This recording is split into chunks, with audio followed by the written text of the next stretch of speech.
Hello everyone, मेरा नाम है प्रशांत सिंह और मैं स्वागत करता हूं आप सबका दक्षिणा ई क्लासरूम प्लेटफॉर्म पे। तो गाइस, आज हम डिस्कस करने वाले हैं एसिड्स, बेसेस एंड सॉल्ट्स का lecture number 6। Lecture number 1 to 5 में हमने बहुत सारी चीजें देख ली। एसिड्स क्या होते हैं, बेसेस क्या होते हैं, इनकी थ्योरीज देख ली, एसिड्स के टाइप देख लिए, बेसेस के टाइप्स देख लिए, सॉल्ट्स क्या होते हैं एंड सॉल्ट्स के भी टाइप्स देख लिए। उसके बाद हमने देखा इंडिकेटर्स, यानी कि जिससे हम डिस्टिंग्विश कर सकते हैं कि कौन सा एसिड है कौन सा बेस है, उसको आप ढंग से याद रखें। फिर लास्ट लेक्चर में हम कर रहे थे केमिकल प्रॉपर्टीज ऑफ एसिड्स। क्या कर रहे थे हम?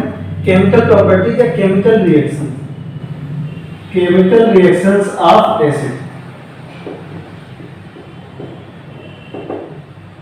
Chemical reactions of acid. ये हम लास्ट में कर रहे थे।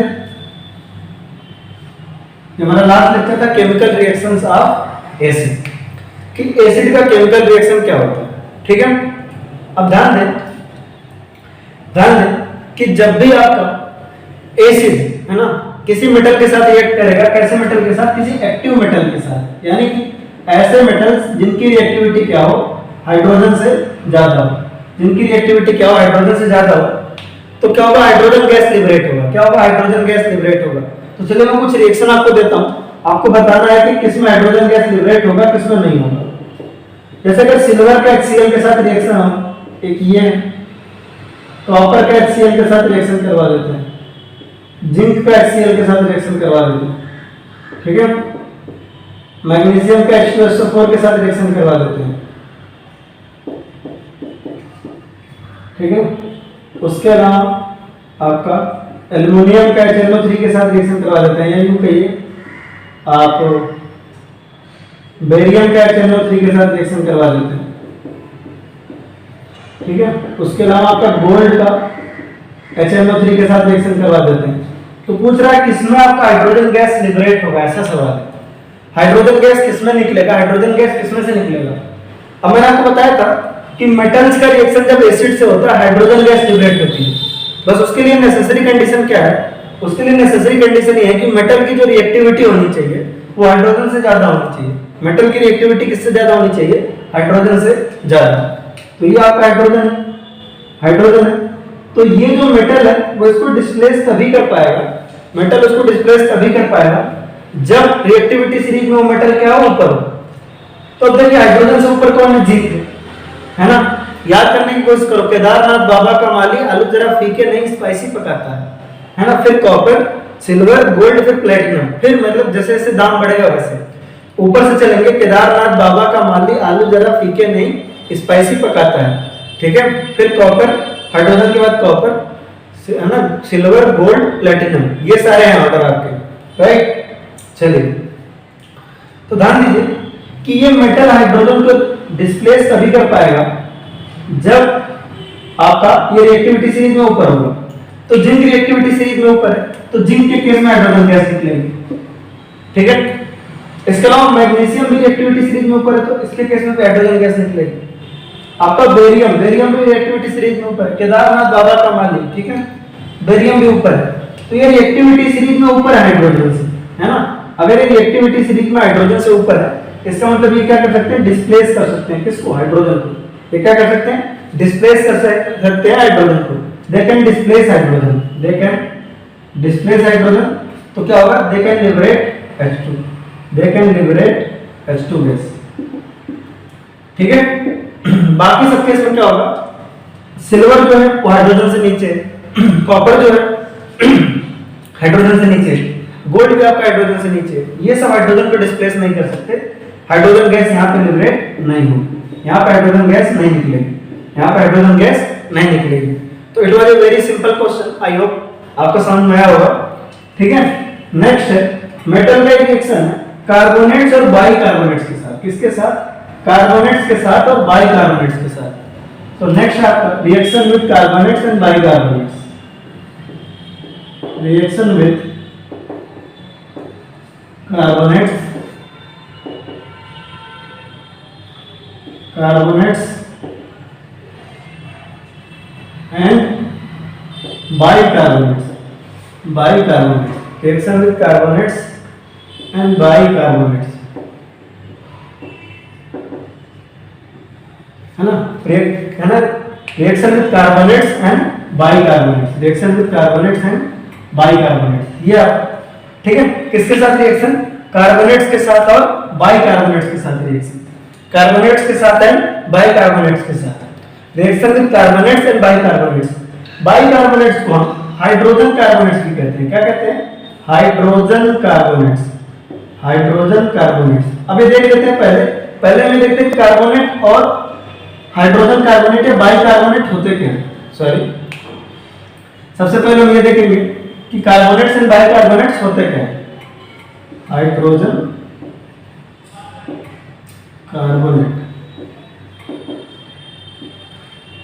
Bicarbonate, hydrogen carbonate, reaction with carbonates and bicarbonates या हाइड्रोजन कार्बोनेट्स, राइट। ठीक है, चलिए देखेंगे। पहले लेकिन कार्बोनेट्स और हाइड्रोजन कार्बोनेट्स क्या होते हैं। जैसे आपका एक कार्बोनेट है आपका CaCO3, ठीक है। तो ये जो CaCO3 इधर आपका मेटल है, ये मेटल है, और ये कार्बोनेट है, ऐसा है CO3, तो ये क्या आपका मेटल है, ये तो आपका मेटल है ना, और ये क्या आपका कार्बोनेट है, क्या है, जहां पे CO3 लगा हो इस तरह, सॉरी CO3 लगा हो, क्या होता है, कार्बोनेट होता है, क्या होता है, कार्बोनेट होता है। तो इसका नाम हो जाएगा कैल्शियम कार्बोनेट। ये क्या हो जाएगा आपका, अगर इसका फॉर्मूला देखेंगे तो मेटल कौन सा है, कैल्शियम और कार्बोनेट, तो ये हो जाएगा आपका कैल्शियम कार्बोनेट। क्या हो जाएगा, calcium carbonate, calcium carbonate, right, calcium carbonate. तो अब देखें, कैल्शियम कार्बोनेट जो है इसका रिएक्शन अगर मेटल से होगा, कैल्शियम कार्बोनेट का रिएक्शन अगर सॉरी एसिड से होगा, रिएक्शन विद कार्बोनेट या बाइकार्बोनेट, एसिड कोई भी ले लेते हैं, फॉर एग्जांपल एक सिंपल एसिड लेते हैं, HCl ले लेते हैं या H2SO4 ले लेते हैं, ठीक है। तो क्या होता है देखेंगे, ठीक है। तो कार्बोनेट समझ में आया, कार्बोनेट्स क्या होते हैं, CO3 वाले। बाइकार्बोनेट या हाइड्रोजन कार्बोनेट दोनों सेम चीज होती है, जैसे आपका NaHCO3, NaHCO3, NaHCO3 एक साथ है, NaHCO3, ठीक है। तो ये कैसा आपका, ये आपका सोडियम है, ये क्या है आपका मेटल है, और ये जो पोर्शन है ये है हाइड्रोजन कार्बोनेट या बाइकार्बोनेट, ये आपका हाइड्रोजन कार्बोनेट या बाइकार्बोनेट, हाइड्रोजन कार्बोनेट या बाइकार्बोनेट, हाइड्रोजन कार्बोनेट या बाइकार्बोनेट। कार्बोनेट क्या था आपका, CO3, कार्बोनेट CO3, और बाइकार्बोनेट या हाइड्रोजन कार्बोनेट आपका क्या था, HCO3, क्या था, HCO3। कार्बोनेट क्या था, CO3, और बाइकार्बोनेट क्या था, HCO3, राइट। कार्बोनेट और बाइकार्बोनेट हमें पहचानना आ गया। पहले तो हम एसिड के साथ रिएक्शन बाद में देख लेंगे, पहले हम कार्बोनेट और बाइकार्बोनेट या हाइड्रोजन कार्बोनेट, इसी को हम बाइकार्बोनेट भी कहते हैं, हाइड्रोजन कार्बोनेट को हम बाइकार्बोनेट भी कहते हैं। क्या कहते हैं, बाइकार्बोनेट। तो चलिए हम पहचाने कि कुछ कार्बोनेट और बाइकार्बोनेट की, कौन सा कार्बोनेट है और कौन सा बाइकार्बोनेट है, राइट।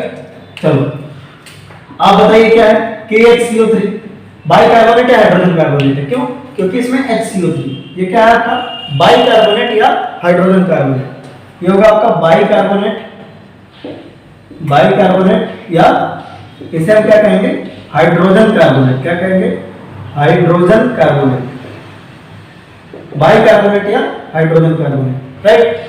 अगला देखेंगे ZnCO3, ये क्या है आपका, कार्बोनेट, क्या है, कार्बोनेट है, ये तो आपका मेटल है, इसको तो छोड़ ही दो आप, ये आपका मेटल है, और ये क्या है आपका कार्बोनेट है, क्या है, कार्बोनेट है। तो इसका नाम क्या हो जाएगा, जिंक कार्बोनेट। क्या हो जाएगा, जिंक कार्बोनेट। ऊपर वाले का क्या नाम हो जाएगा, पोटेशियम, मेटल कौन सा है, पोटेशियम, पोटेशियम बाइकार्बोनेट या पोटेशियम हाइड्रोजन कार्बोनेट, राइट, ठीक है। अब देखिए एक और बताता हूं आपको, इसको देखिए रुबिडियम HCO3, ठीक है, ये तो आपका मेटल हो गया, रुबिडियम क्या हो गया, मेटल हो गया, और ये क्या है, बाइकार्बोनेट है, क्या है, बाइकार्बोनेट, बाइकार्बोनेट, बाइकार्बोनेट या इसे हाइड्रोजन कार्बोनेट भी कहते हैं। क्या कहते हैं, hydrogen carbonate, hydrogen carbonate, bicarbonate या हाइड्रोजन कार्बोनेट कहते हैं, राइट। तो मेटल हाइड्रोजन कार्बोनेट या metal bicarbonate, metal hydrogen carbonate या मेटल बाइकार्बोनेट, है ना, मेटल हाइड्रोजन कार्बोनेट या मेटल बाइकार्बोनेट, राइट। इसको क्या बोलते हैं, मेटल हाइड्रोजन कार्बोनेट या मेटल बाइकार्बोनेट, ठीक है। यानी कि रुबिडियम बाइकार्बोनेट है, रुबिडियम हाइड्रोजन कार्बोनेट। एक और देखेंगे K2CO3, मान लो पोटेशियम ऐसा लिया हमने, तो ये क्या है आपका कार्बोनेट है, क्या है, कार्बोनेट है, तो इसका नाम क्या हो जाएगा, पोटेशियम कार्बोनेट। क्या हो जाएगा, पोटेशियम कार्बोनेट। तो कार्बोनेट और बाइकार्बोनेट या हाइड्रोजन कार्बोनेट हमें पहचानना सीख लिया। कार्बोनेट है ना, ये हाइड्रोजन कार्बोनेट या बाइकार्बोनेट दोनों एक ही चीज होती है, चाहे तो आप हाइड्रोजन कार्बोनेट बोलो या बाइकार्बोनेट बोलो, दोनों एक चीज होती है, वो हमें पहचानना आ गया। अब बात करते हैं जब कार्बोनेट का रिएक्शन या बाइकार्बोनेट का रिएक्शन जब एसिड्स के साथ होता है तब क्या होता है। जब एसिड्स के साथ होता है तब क्या होता है, राइट।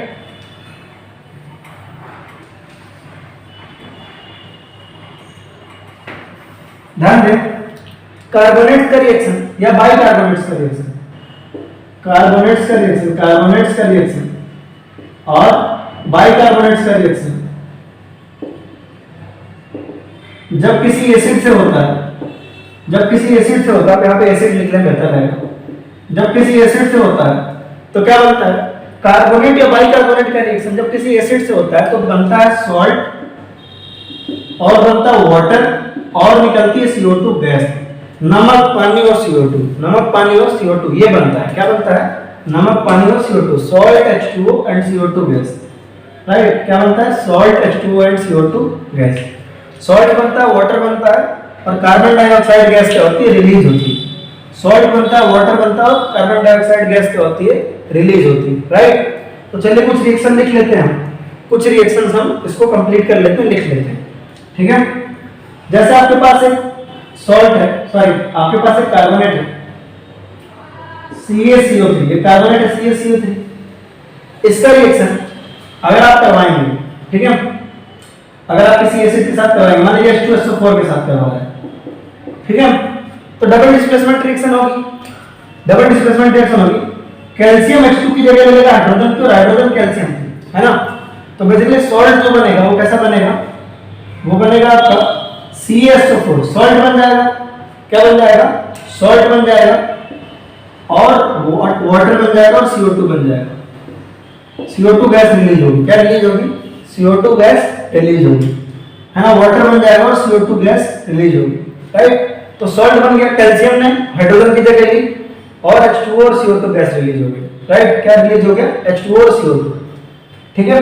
तो सॉल्ट बना, H2O और CO2 गैस रिलीज हुआ, राइट। हाइड्रोजन ने, कैल्शियम ने हाइड्रोजन को हटाया, उसकी जगह ली और बाकी जो बच रहा है उससे क्या बनाना है आपको, उससे आपको बनाना है CO2 और H2O। CO2 गैस निकली और वाटर बना, CO2 गैस निकला और वाटर बना, राइट। नेक्स्ट है आपका बाइकार्बोनेट से रिएक्शन।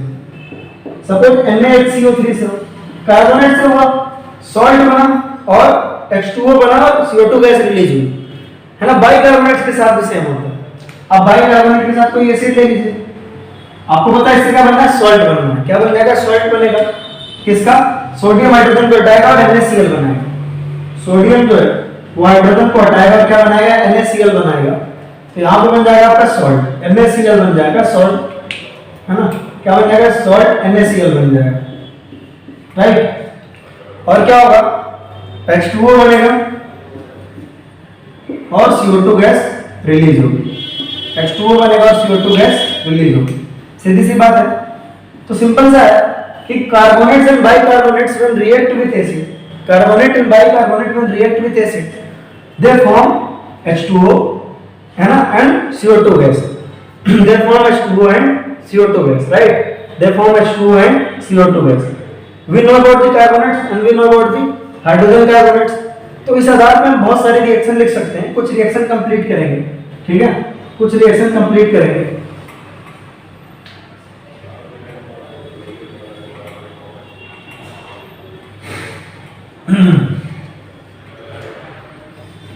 मैं आपको देता हूं, आपको रिएक्शन कंप्लीट करनी है।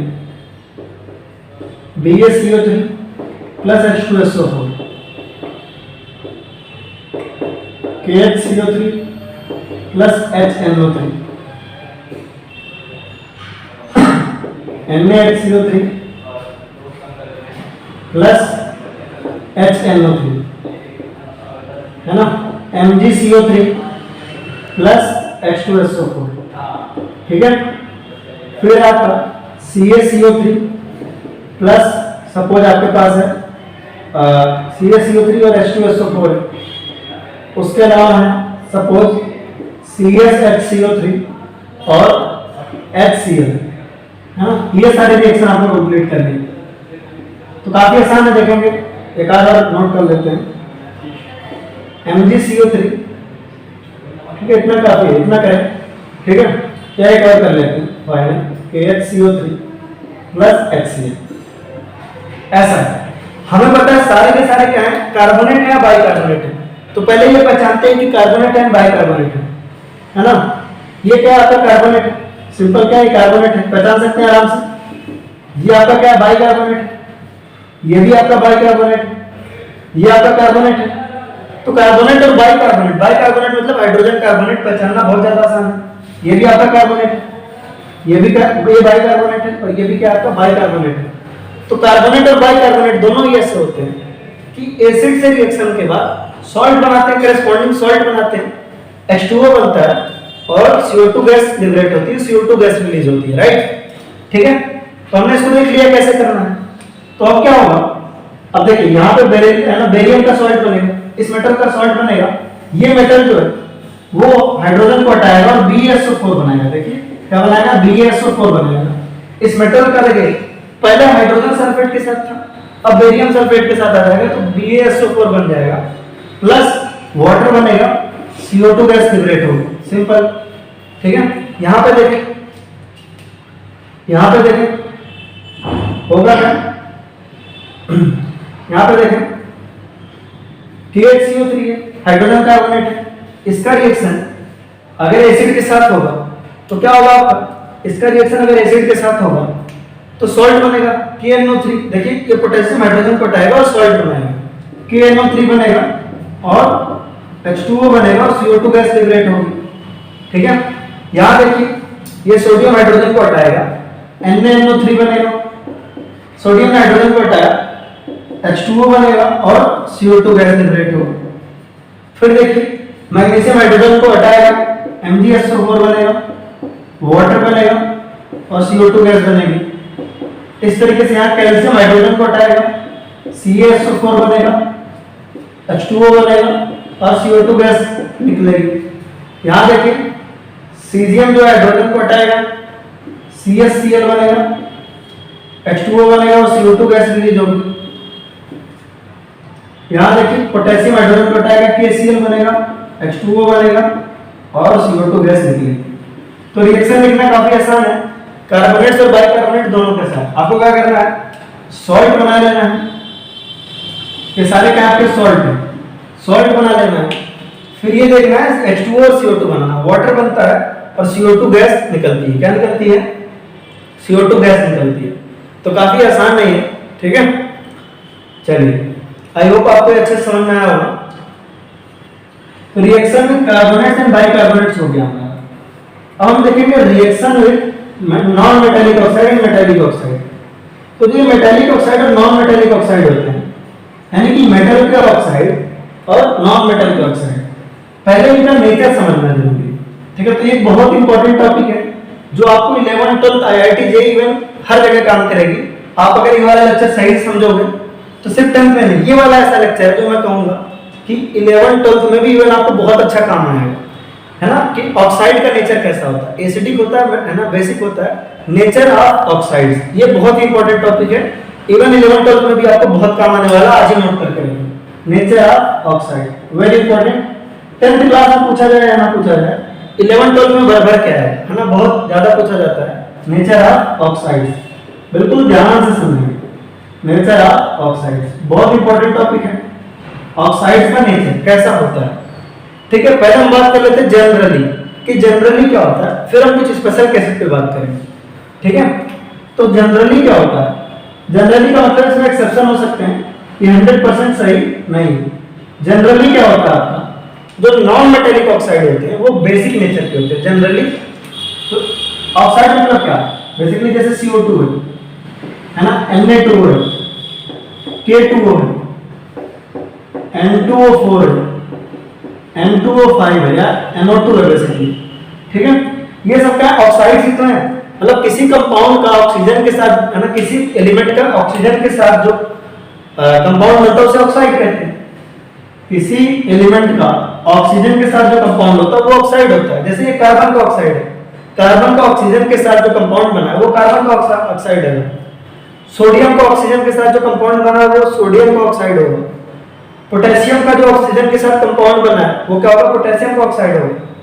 नाइट्रोजन का ऑक्सीजन के साथ जो कंपाउंड बना है नाइट्रोजन का ऑक्साइड होगा। तो सबसे पहले हमें नेचर ऑफ ऑक्साइड समझना पड़ेगा। तो जनरली क्या होता है, जनरली जो नॉन मेटालिक ऑक्साइड होते हैं, ठीक है, मेटालिक ऑक्साइड की बात कर लेते हैं पहले। जनरली जो मेटालिक ऑक्साइड होते हैं, ध्यान रखेंगे, मेटालिक ऑक्साइड्स जनरली होते हैं बेसिक नेचर के। किस नेचर के होते हैं, metallic, generally metallic oxide are basic in nature, basic nature के होते हैं। किस नेचर के होते हैं, बेसिक नेचर के होते हैं, basic in nature. Metallic oxide generally किस नेचर के होते हैं, बेसिक नेचर के होते हैं, याद रखेंगे, ठीक है। जैसे एग्जांपल, तो मेटालिक ऑक्साइड जनरली किस नेचर के हैं, बेसिक नेचर के। मेटल के ऑक्साइड जनरली किस नेचर के होंगे, बेसिक होंगे। जैसे सोडियम मेटल है तो उसका ऑक्साइड कैसा होगा, बेसिक नेचर का होगा। पोटेशियम मेटल है उसका ऑक्साइड कैसा होगा, बेसिक नेचर का होगा। कैल्शियम मेटल उसका ऑक्साइड कैसा होगा, बेसिक नेचर का होगा। बेरियम मेटल है उसका ऑक्साइड कैसा होगा, बेसिक नेचर का होगा, ठीक है। उसके अलावा ऐसे बहुत सारे पूछ सकते हैं, ठीक है। आपका सीजीएम है, सीजीएम का ऑक्साइड कैसा होगा, सीजीएम एक मेटल है उसका ऑक्साइड कैसा होगा, बेसिक नेचर का होगा। तो जनरली ऐसा होता है, मैं कह रहा हूं जनरली, मतलब इसमें एक्सेप्शन बहुत सारे हैं, स्पेशल केसेस हम सारे डिस्कस करेंगे, ठीक है। और ये 11 12 में भी बराबर काम आने वाला है ना, 10th में इतना ज्यादा पूछा जाए या ना पूछा जाए, 11 12 में भी बहुत ज्यादा पूछा जाता है, ध्यान देंगे।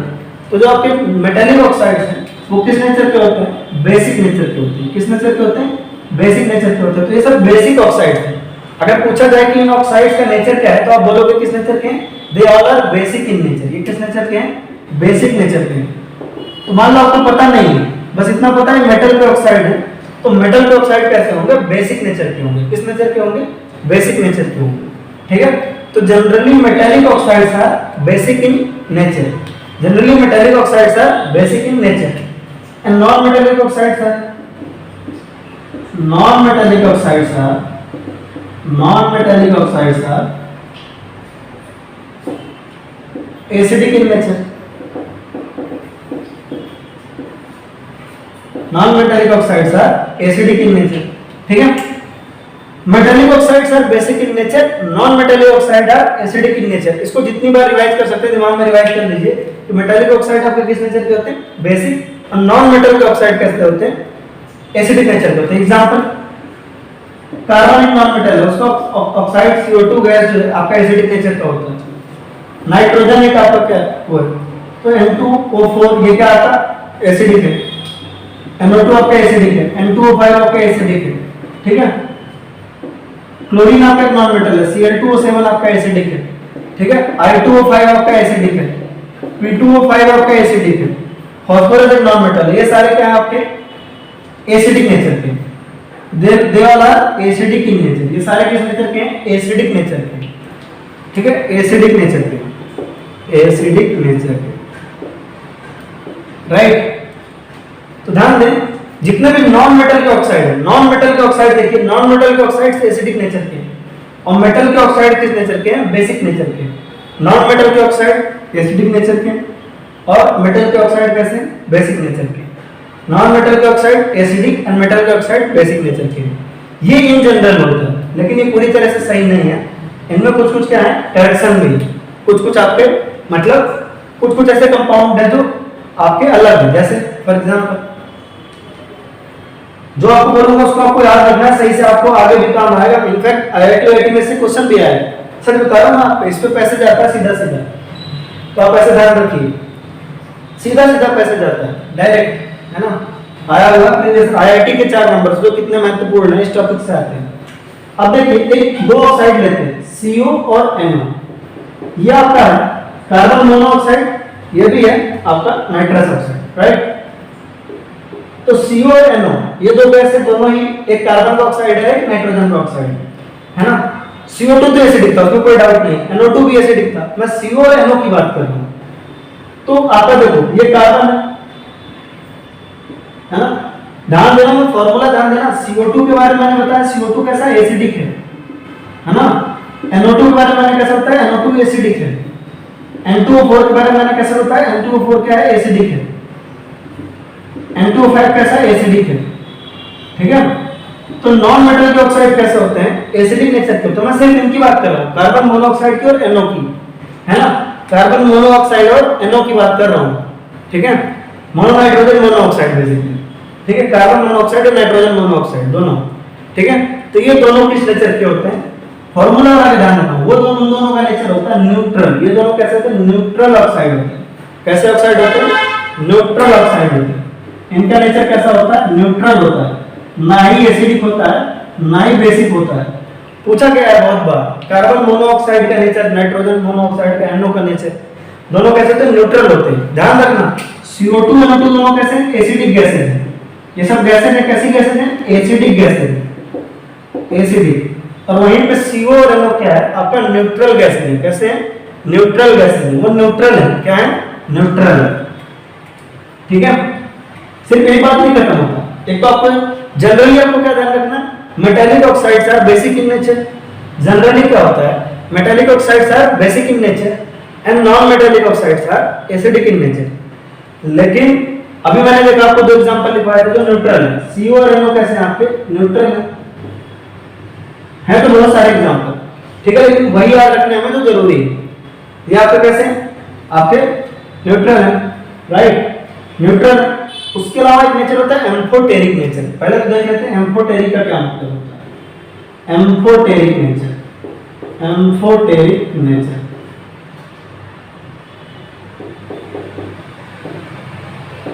एम्फीबोल का आपने नाम सुना होगा, है ना, कुछ इस तरह का आपने एम्फीबोल वगैरह वर्ड सुना होगा।